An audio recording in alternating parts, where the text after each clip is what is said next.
How's it going, everyone? So, as you probably would have heard recently, there was an audit report by the Australian National Audit Office regarding allocating money to sporting clubs and sporting facilities around the country. Now, this was worth over $100 million in actual grants, and basically what happened was Bridget McKenzie, who was the sports minister at the time, decided to approve these grants even though she had no legal authority to do so. Um, And the issue at hand is the fact that this money that's been allocated to these sporting facilities and these sporting clubs have actually been pork barreled into marginal and targeted coalition electorates. So, meaning that these are not meritorious projects, and these projects that are getting funded aren't based on need, but with a political advantage. So there was 3 rounds of grants, and the first round of grants saw basically over 41% approved by the minister, were not endorsed by Sports Australia. So Sports Australia is like the independent body that provides recommendations on what projects to fund, pretty much. In the second round, over 70% of the approved projects were not recommended by Sports Australia, and then in the third round of grants, it was like 73% of projects were not recommended by Sports Australia. So another issue here is the fact that not only is there corruption in the government, but there's also the fact that the minister had no official legal authority to approve these grants, um, particularly because of the fact the audit report found that there was no, how do you say, there was no indication that the minister was responsible for granting approval. And constitutionally wise, the minister can't herself be granted approval anyway to these type of grants. They have to be gone through an independent process before they can be approved. So the assessment of funding these grants were conducted by Sports Australia, but um, what occurred was that the minister's office, Bridget McKenzie's office at the time, basically did its own assessment process and overrode the independent process, decided to basically use their own assessment process to declare which projects would get funded. And coincidentally, and surprise, surprise, these projects ended up going to marginal electorates. So the reasons for these funding decisions were not clearly documented either. So basically, the minister hasn't didn't really have any sufficient reason as to why all these projects in marginal electorates were being funded.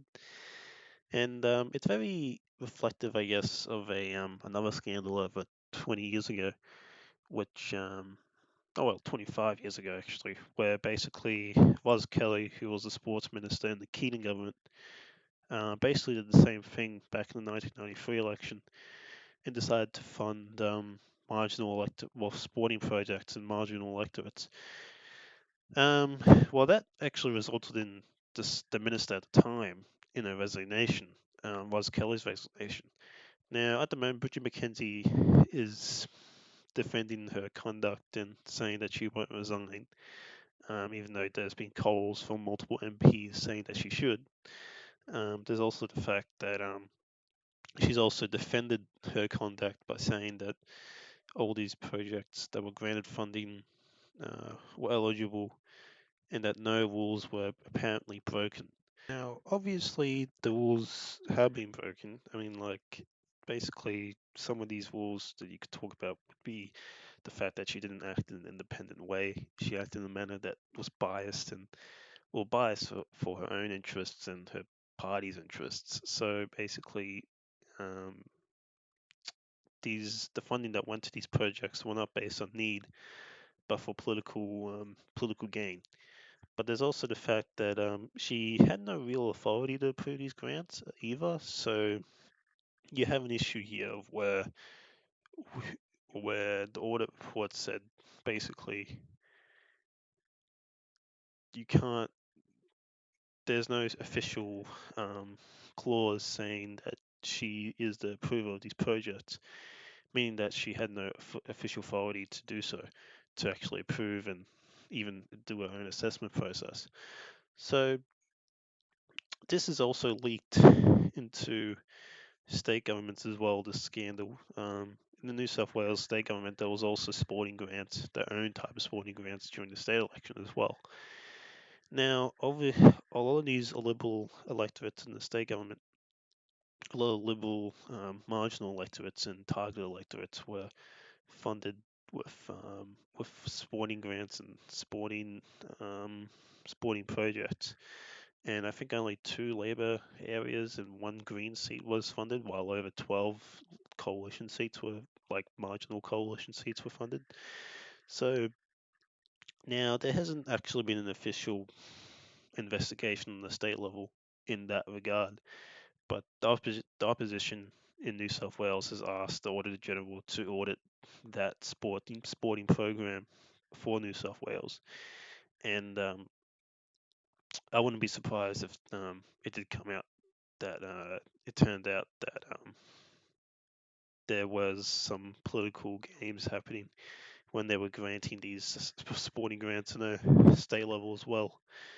Um, Now, I guess with this issue, this is indicative of a wider problem in federal governments and state governments as well.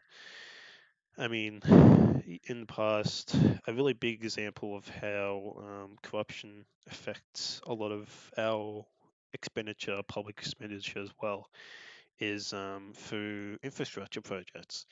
Now, the thing is about infrastructure is not all infrastructure projects have a huge economic impact on a local area or for the state in general.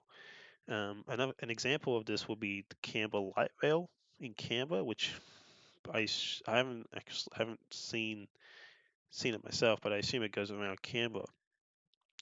But the thing is about that light rail was the fact that it was twice the cost of like a bus transit system, and yet it still had similar benefits to a bus transit system. So if they had funded a bus system instead of using a uh, a railway system in Canberra, they would have saved on the economic cost for that project and probably would have reaped more economic benefits as well. I mean, the problem with the Canberra Light Rail is that it didn't really have a huge economic benefit for its cost. So its business case was kind of blown out the park. Another example will probably be the East West Link, which was proposed by the Liberal state government in Victoria back in 2014. Now, this proposal was like announced like 2 weeks before the election, so it had no independent process when it was announced to see whether or not it had an actual good business case. And obviously, Daniel Andrews, the state premier or the state government, the state Labor government has um, blocked that, well, ripped up the contract for that infrastructure project, and which is a good thing because of the fact that there was no economic benefit from that project, and it would have just smudged traffic in like the eastern and western suburbs of Melbourne, and wouldn't have had actually done anything to congestion at all. So the point there's it's indicative. I guess the sporting grants is indicative of a wider problem in the system where basically politicians can announce projects and projects and announcements without actually going through a thorough business case or actually showing that these particular projects that they're announcing actually have any merit to them when it comes to economic benefits and helping the most people, helping the community as much as possible, pretty much. Now, I guess a way to solve this would be just more accountability in government. I mean, if we had a federal ICAC, a federal independent commission into anti-corruption, this would probably fix a lot of the issues on a federal level when it comes to these type of projects, because ministers and politicians will be a lot more, let's just say, less lenient on announcing dodgy projects when it comes to funding funding these projects and when it comes to election time. I guess another way to probably solve this would basically put more public scrutiny of proposed projects. So another way would be presenting it to Parliament, so ensuring that the public can actually look at the proposals, the proposed projects, and actually have public scrutiny. And through enough public scrutiny, ministers would obviously change their um, minds on whether or not a project should be funded. This way, it actually allows a more thorough process of actually ensuring that the government is working in the public interest and not for political gain. So, one issue I would say about ICAC is that we do have state IBACs as well. And as I mentioned before, the New South Wales state government is doing has been accused of doing the same, pork barreling in marginal electorates. Um, but I guess the difference between the state and federal level is that um, New South Wales does have an IBAC, well, an ICAC, sorry, when it comes to actually attacking corruption in government. So, but the only issue there, I would say, is the fact that the New South Wales state government has been starving funding from ICAC on a state level. It's been stripped a lot of its staff, and a lot of its staff are going downhill ever since the state Liberal government has gone in 2011. So, because of this reason, the state government probably isn't too worried about the ICAC really attacking them too much. But obviously, but obviously, on a federal level and a state level, they're still doing these type of dodgy deals, and it's apparent that at the public service level and on the government level, there needs to be more independence when it comes to these type of decisions and more accountability on a public level. So yeah, hopefully this is probably an issue that's probably not going to be changing anytime soon, considering that you need a government to you need a government that's willing to actually change the system to really actually put any anti-corruption type legislation into Parliament.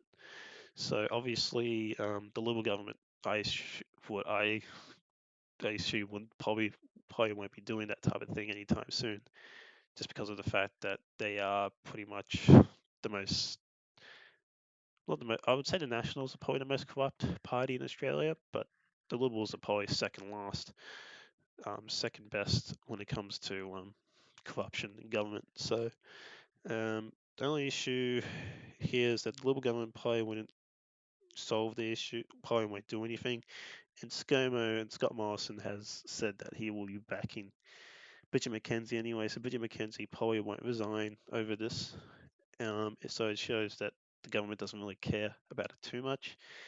And by the, and the, I assume by the next election, they're hoping people will just forget about this issue and forget about the scandal by that before the election in 2021 anyway. So or 2022, sorry.